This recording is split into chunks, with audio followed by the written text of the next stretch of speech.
Welcome to Visual Studio 2019. My name is Tyreek White, and I'm a Program Manager for Python Developer Tools in Visual Studio. The release of Visual Studio 2019 marks the introduction of some amazing new features to enhance the Python developer experience. These include the ability to bring your own pre-existing Python code through open folder support and without the need to create a Visual Studio project. We've introduced a Python toolbar, which appears whenever you open a Python file. The toolbar allows you to create virtual environments as well as Conda environments and manage packages within those environments. We now include Miniconda by default within the Visual Studio installer. This decreases installation times, enabling you to get started more quickly with your code and to create Conda environments without the need to install Anaconda. And finally, in this release of Visual Studio, you can now use LiveShare to share your Python files with your peers and collaboratively work with them to debug your code. But showing is better than telling, so let's dive in and explore these new features. So now let's demo open folder support in the Python toolbar in Visual Studio 2019. When you open Visual Studio 2019, you're given the welcome home page, which allows you to get started with code by either cloning or checking out from a repo, opening a project or solution, opening a local folder, or creating a new project. I'm going to open my Flask web app that I've been working on, which is here. So now that my Flask web app is open, let's explore it a bit more. As you can see, I'm given the Solution Explorer view here on the right-hand side, and this shows me all of the folders and files that compose my project. An important thing to note about this project is the requirements.txt file. This includes all of the packages and dependencies that my project will need to function correctly. As well, these are the packages that IntelliSense will be using to provide auto-completion as well as syntax highlighting and all of the good stuff we know and love. So what we need to do now in order to be able to run this Flask app is to create a virtual environment that has all the packages contained within this requirements.txt file. And to do that, we're going to use the new Python toolbar, which is here. I'm going to click the drop-down arrow. I'm going to scroll down until I find Add Environment. Click that, and it brings up the Add Environment dialog. From here, I can name my project. I can select the base interpreter for my project. Let's use Python 3.7. And I can install packages from File.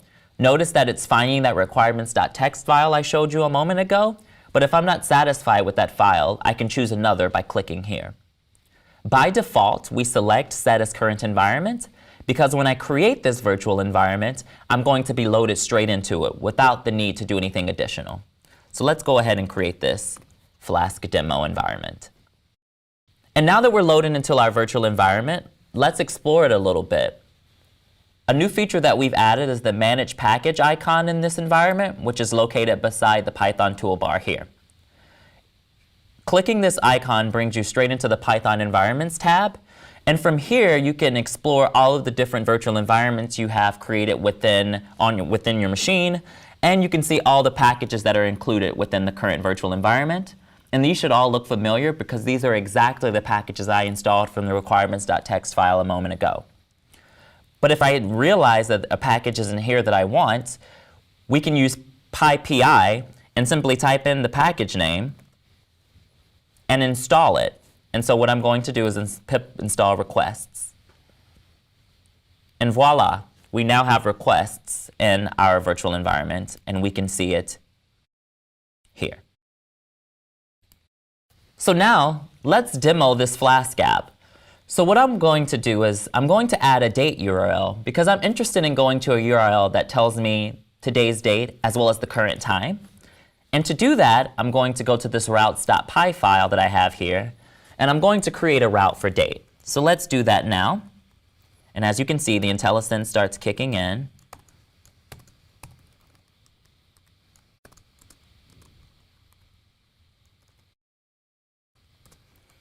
And let's define date.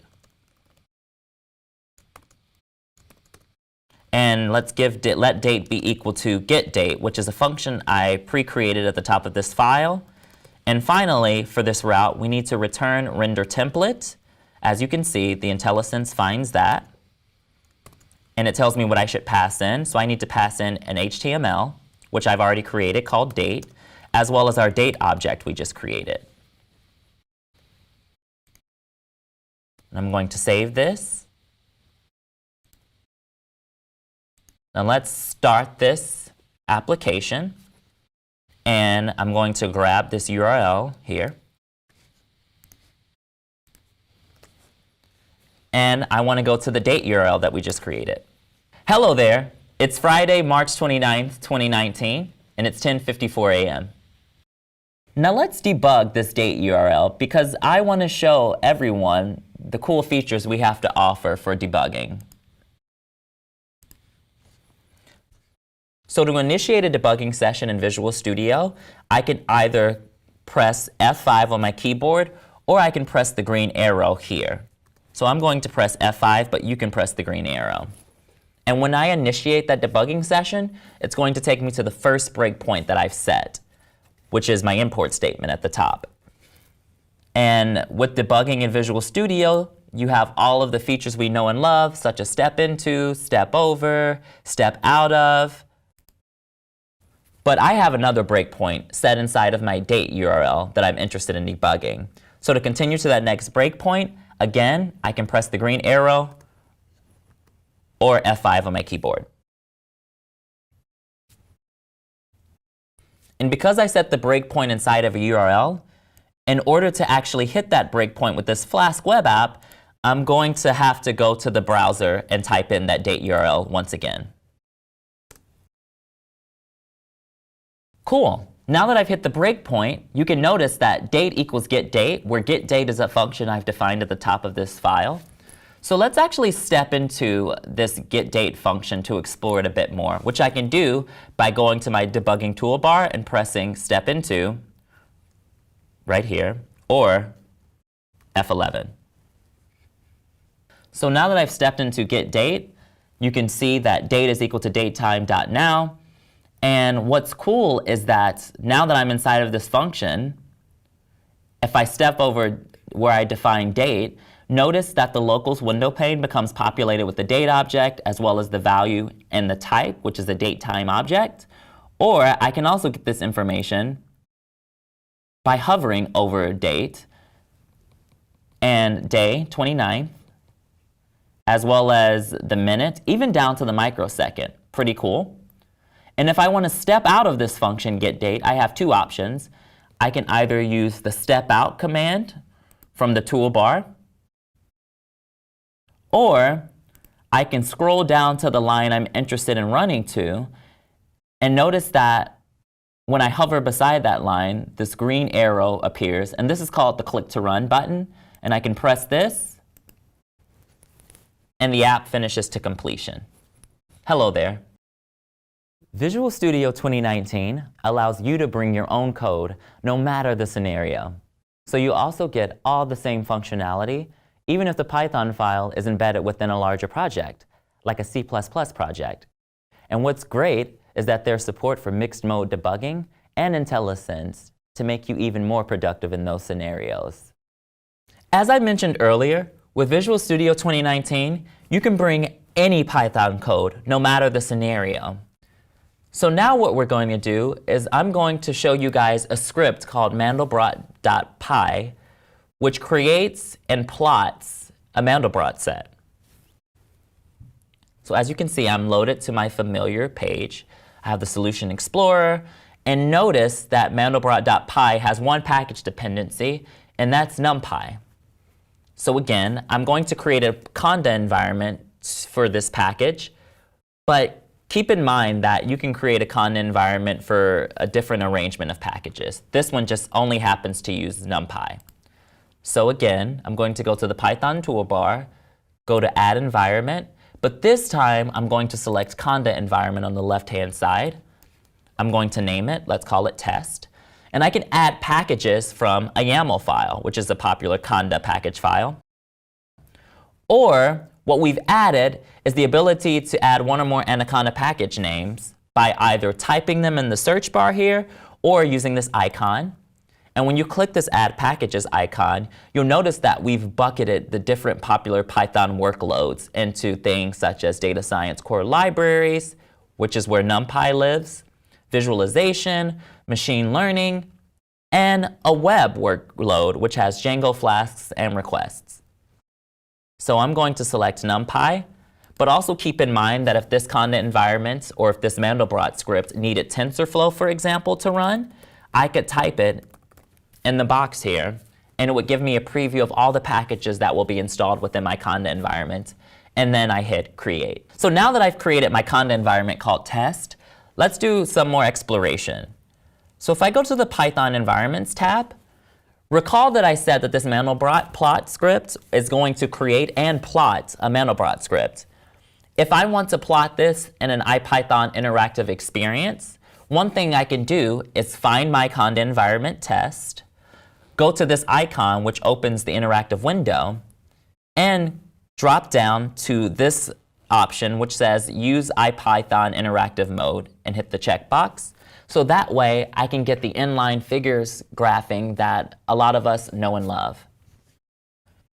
Nice. Now we're ready to explore this script. In order to start running this script, there are a couple of ways I can run it. I can select lines that I'm interested in from this code. So let's select this import statement. I can right-click and find the option that reads Send to Interactive. And notice that it sends the import statement to the interactive window. And there are no errors, which is great. Another way to run this is to select the lines I'm interested in again, but this time I can use Control-Enter. And as you can see, within the interactive window, it sends the two code snippets to the window, and it replies, Hello World. Again, no errors. To be even more productive in these interactive scenarios, another neat trick you can do is to decorate different sections of code with %%. That way, you can send these sections of code iteratively to the interactive window for further inspection. So as you can see, I've decorated different sections with %%, and I'm going to send these chunks to the interactive window piece by piece. And I can do this again by right-clicking over a section and selecting Send to Interactive, or I can just use Control-Enter. So I'm going to use Control-Enter.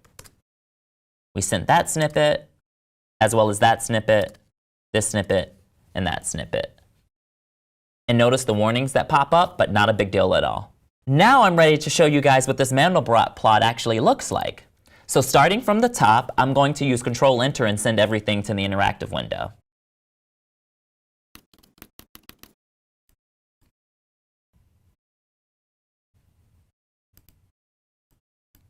And there it is, our Mandelbrot plot.